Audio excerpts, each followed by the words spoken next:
staffing hours need to be reported per day per individual staff. All of the staffing categories in Table 1 in the payroll-based journal describe what CMS is calling direct care staff. The important thing to remember is only 35 areas or designated labor types are required. There are some that say optional. You can fill those in if you would like to. For the beginning of doing this, I highly recommend that you just focus on the 35 that are required. You don't have to have numbers for all those 35, but many of those you will have staff who meet one of those designated labor types.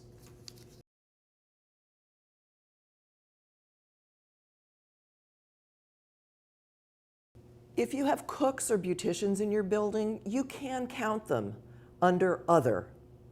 But again, remember, it's most important to focus on those required 35 labor types or labor employee types when you're submitting your data. That's the most important piece.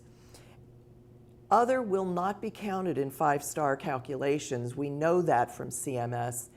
They don't know ultimately what they will do with that data, but as an other category, it's not required.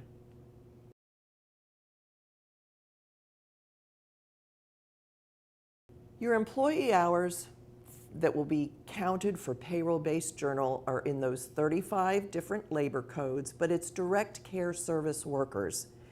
And it includes employees and contract staff. For example, if your therapists are under contract, or if you have a pharmacy consultant under contract, those individuals' hours are counted. You have to have a way to explain or validate to CMS, something that's auditable, how those hours were calculated. Perhaps for your pharmacist, the contract requires the pharmacist to review X number of patient medication records per week. You could calculate the hours based per week for the pharmacist consultant, and it would ultimately have to relate back to the contract for however many hours are in the contract. The same would go for the medical director or any other contract employee that doesn't have a sign-in or sign-out or swipe-in or swipe-out for hours worked.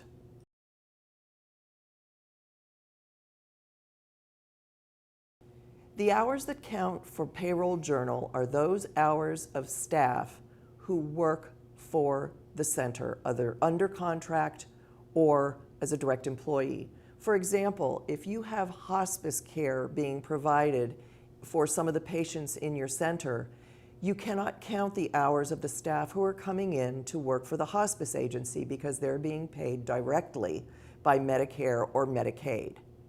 Similarly, if your medical director is providing direct care, he's the direct care physician for individual patients, he is then billing either Medicare or Medicaid for those hours worked, and you cannot count those hours either. Paid time off, such as vacation, lunch, and breaks, cannot be counted either.